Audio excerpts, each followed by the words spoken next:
By now, you should have a fairly good idea of what a Facebook ad is, how it works, and what it looks like. You should also understand the distinct advantages that Facebook advertising has over other forms of advertising online, and you should know how to leverage those advantages for your own ends. So there's just one thing left to do, and that's to get creating your ads. Okay, I've logged into Facebook, and what you do is come up to the top right hand corner and click on the little down arrow that opens this drop down menu, and click on the link here that says create adverts. Now of course the first step in creating your advertisement is going to be to define the goal or the objective for your campaign. So once you've clicked on the create adverts link, it's going to take you through to this page where you can choose your objective, and there are several objectives that you can have. You can either boost your posts, promote your page, send people to your website, increase conversions on your website, you can get installs of your app, increase engagement of your app, reach people near your business, raise attendance at your event, get people to claim your offer, and get video views. Now, seeing as our goal is to increase website conversions, what we're going to do is click here, increase conversions on your website. And it says here, send people to your website to take a specific action such as signing up for a newsletter. Use a pixel to measure your conversions. Now they call it a pixel, but actually it's a line of code that you're going to need to enter into your website. And if you're familiar with other applications like Google Analytics or things like that, then you'll be familiar with how to do this. Let's enter a URL to promote. And I've just copied and pasted that in from my computer's clipboard, and then once that's in, click on the carriage return, and it then checks it out to make sure that it's a genuine website.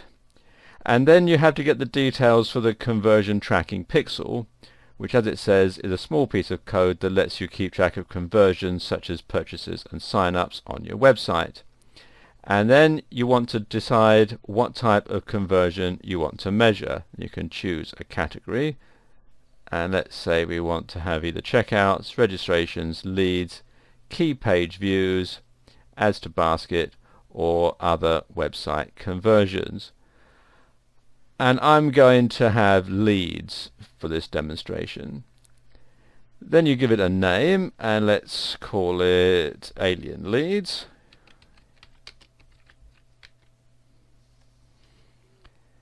You check this checkbox that says I agree to the terms of service, and then click the button here, Create Pixel.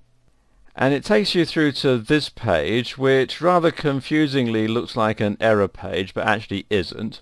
But it says here your advert will not be optimized for conversions because your conversion tracking pixel isn't working correctly.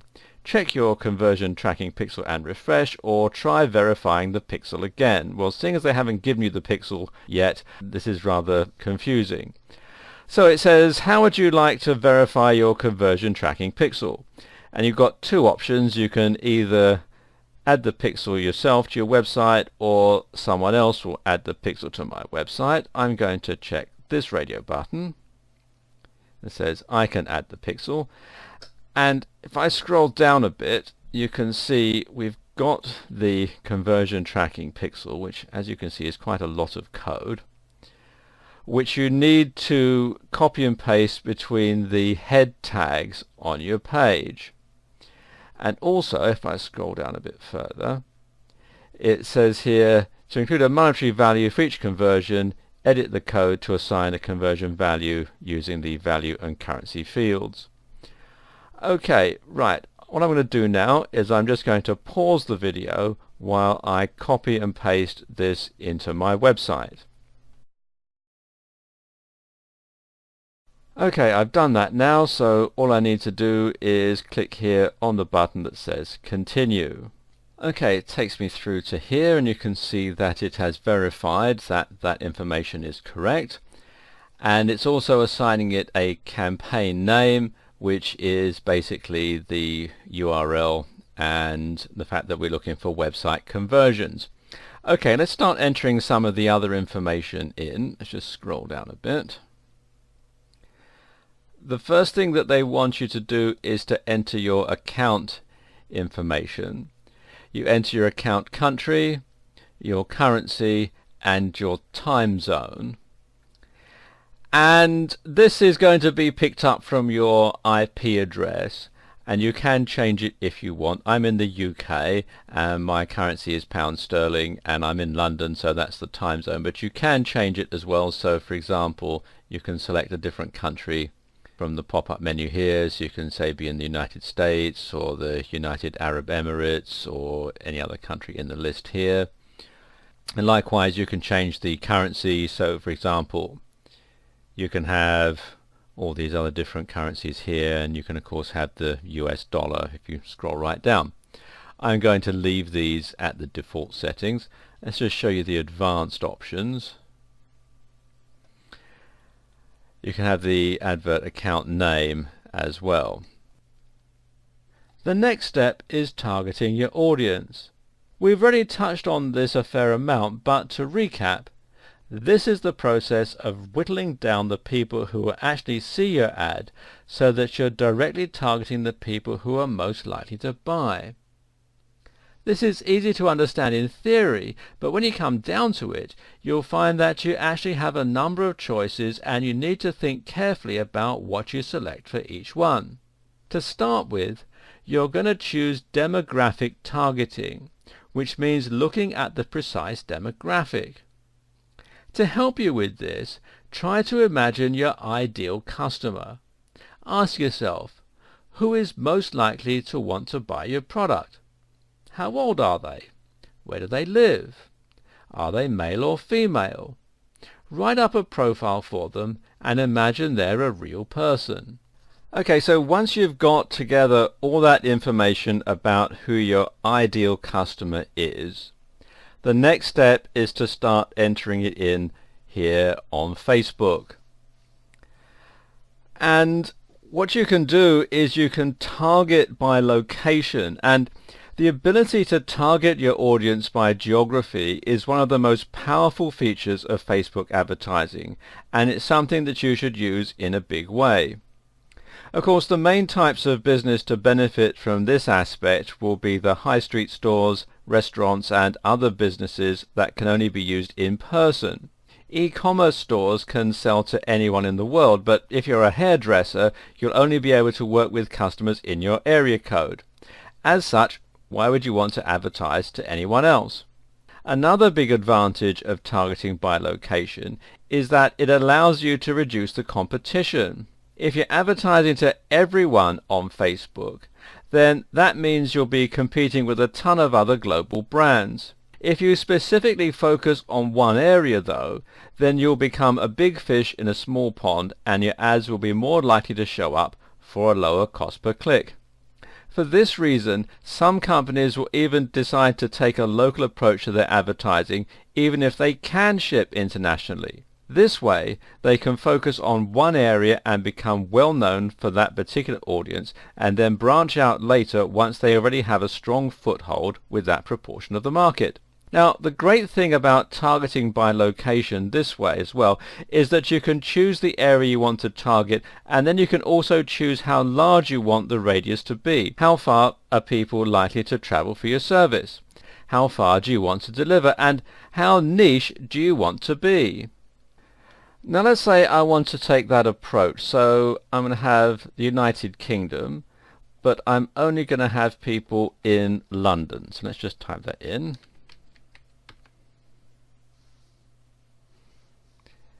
And I have London, England, United Kingdom. And you'll see that it's showing the audience now as being defined and the potential reach 7.5 million people. But I can actually narrow this down even further. If we just look down here, you can see it's got everyone in this location. But I could have people who live in this location, people who are recently in this location, or people traveling to this location. And this can come in handy if, say, you've got a hotel or something. But for this demonstration, let's choose people who live in this location. And once again, you can see it's now narrowing the potential reach down to 7.3 million people. Now, there are a ton of other demographics that you can use on top of location for precisely targeting your audience. I suppose the two obvious ones are age and gender.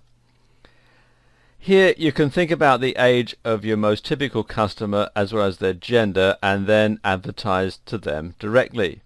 But bear in mind too that you might think about this differently if you have different goals. For instance, you might not be so interested in saying to your typical buyer, but may instead want to increase the awareness in your other demographics in order to expand your audience. In this case, your question may be, how can we better appeal to X demographic, or which demographic are we missing out on? You may specifically decide to target elderly customers or women and create an ad campaign based around this intention, for example. Okay, let's think about who is going to be interested in our video game. Well, I would say, just like with the Facebook page, they're going to be mostly male. And they're going to be mostly young, so let's say between 18 and 30.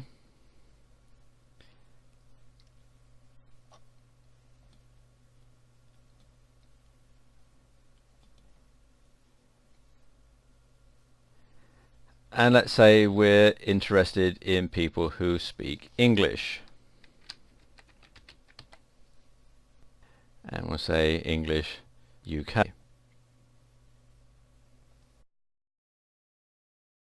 Now, Facebook goes a lot deeper than just letting you target by age, gender, and language, though.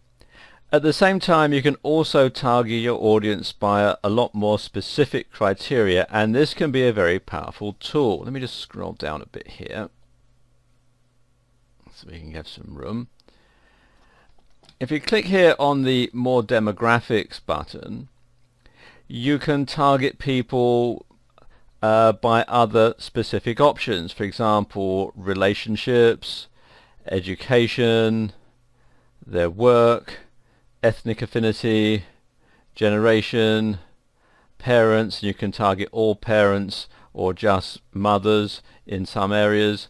You can have politics in the US and life events and a whole lot more. And this is an incredibly powerful tool because it means you can target a very specific kind of customer. And this is particularly useful for instance, if you want to target by job title. This will allow you to sell tools that might be particularly useful for certain careers, but at the same time it gives you the ability to reach the decision makers for companies. Now, this means you can target executives and managers and use this to sell B2B services. Targeting by job title also gives you a relatively good indication of salary, and you can use this to ensure you're reaching people who can afford what you're selling. Note though that as you do this, there is a fine line to be walked, and this is the line between being highly specific about who you're targeting versus still reaching a broad audience. Of course, you don't want such strict criteria that only one person in the world is likely to see your ad. Let's just close this so you can see the rest here. Then you've got interests, and another way that you can target your Facebook ads is by interests, and again this is immensely powerful. Of course, when you target by interests, that means you pick up only people who've actually expressed some interest in what you're selling. Are you selling an album? Is it electronic dance music? Then look for Facebook users who've listed electronic dance music or EDM as their interest. Are you selling tennis rackets? Then look for someone with an interest in tennis. Again, you should write the profile of your average customer. What are their hobbies and interests? What do they spend their weekends doing? What are their goals and ambitions? Interest also gives you some other interesting possibilities. For instance, you can look for users that are fans of a competitor's product.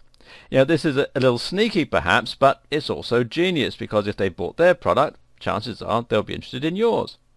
Now, think about what interest might lead to an interest for your product. For instance, if someone is interested in virtual reality, they might also be interested in drones, seeing as they're both examples of quite advanced technologies.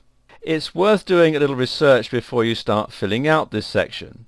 Again, you don't want to go for obscure interests that no one actually has, so look around some profiles and see what broad categories of interest come up often. When choosing interests, Facebook also gives you the option to click Browse, and from here you can look through the suggestions that they have to offer. So let's do that now. Click here on Browse, and you can see there's all these different categories that you can choose from. All these different ones. So let's look at hobbies and activities. And you have all hobbies, or you can click here where it says suggestions. Let's click on that, and you've got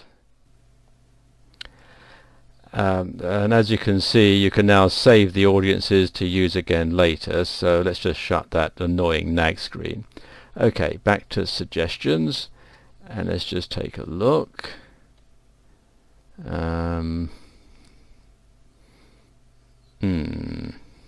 All sorts of ones here, but there doesn't seem to be a one for video games. Right. So let's leave it at all hobbies and activities. And then you've got behaviors. People aren't always entirely honest about their interests. If a guy's interested in My Little Pony, he may well not include that on his Facebook page. What's more, you may have forgotten to remove rock climbing from your list of interests, even though you haven't done it for 10 years. And anyway, just because you're interested in playing the drums, well, that doesn't mean that you can, and it doesn't mean that you've actually bought a drumstick. Now, the point I'm getting to here is that interests, although useful, can be misleading. And that's why Facebook also offers the ability to look at behaviors. Behaviors include things like purchase history, intent, engagement, and more. This is even advanced enough to allow you to target, for instance, people who are just about to go on holiday and who are currently browsing flights. This might be incredibly useful, for instance, if you run a hotel and you want to find people who are in the market for somewhere to stay. So let's just browse behaviors. And let's look here on digital activities. And you can see we've got one for console gamers, so let's click on that. Let's just scroll down here a bit more, because the next one is connections. And connections is another very interesting option that this time allows you to target people based on their connections, or lack thereof, to you. So, for example, you could use this method to target people who are friends of your Facebook fans, or who aren't yet fans of your page. One potential use of this is that it lets you try to expand your audience and gain new likes for your pages from people who may be more inclined to like them. This can also be an interesting way to potentially sell your items as gifts. For example, if you sell branded t-shirts and your fans buy from you regularly, then marketing to their friends around Christmas, might not be a bad strategy. Another useful advantage of marketing to people's friends is that it means you have social proof. In other words, the people seeing your page will see that their friends like you, and as such, they'll be more inclined to want to buy from you, thinking your products must be good. As you can see, each of these different settings has a clear and obvious use, as well as numerous others. So let's look at the connections here. Let's look at Facebook pages. and you can have this one here, friends of people who like your page. And there we go. And then you can add the page in here. Let's just copy and paste that from my computer's clipboard. Now you need to set your budget. And as I said in an earlier video, the more you spend, the more your ad is going to be shown. And they're going to set a recommended daily budget. You want to set this at a reasonable amount, and you're going to need to do some experimenting to see how much works for you. And of course a lot of that's going to be dependent on how much you can afford, obviously. Now you can have two options. You can run your advert set continuously starting today, or you can set a start and end date. And you can also, when it comes to your budget, you can have either a daily budget or a lifetime budget. With a lifetime budget, you enter the maximum that you want to spend in this box, and then when all that's gone, they will stop your ad being shown. Let me just show you the advanced options here, because Facebook can be a bit sneaky here. You're optimizing for website conversions, but as it says, your bid is optimized to get more conversions to your website. You'll be charged each time your advert is served.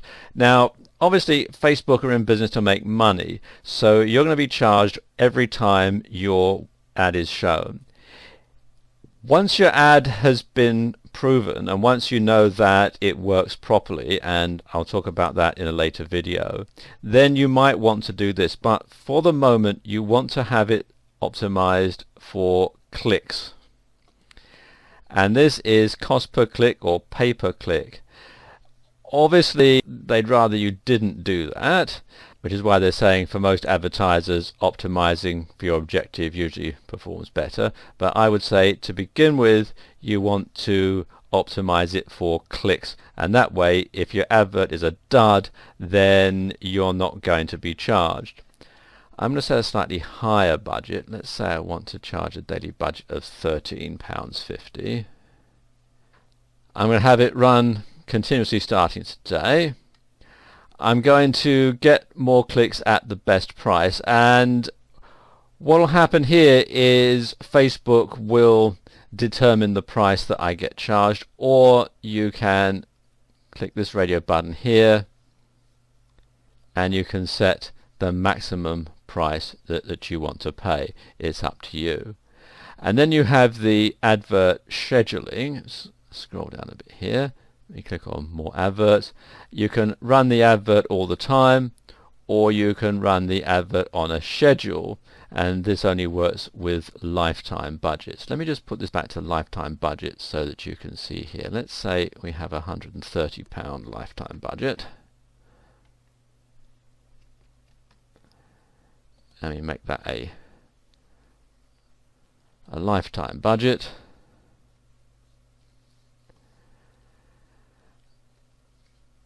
And we can schedule it for start and end, so it'll run for a month. Let's just scroll down a bit here, run it on a schedule, and you can see you can have the precise days and times when you want these ads to show. So for example, if you are targeting gamers, then you'd want to just have your ads showing in the evenings and at weekends when they're likely to be home and playing video games. So you want, teenagers after school or at weekends, that sort of thing. So you can just simply click and schedule your hours in here. And we'll continue this video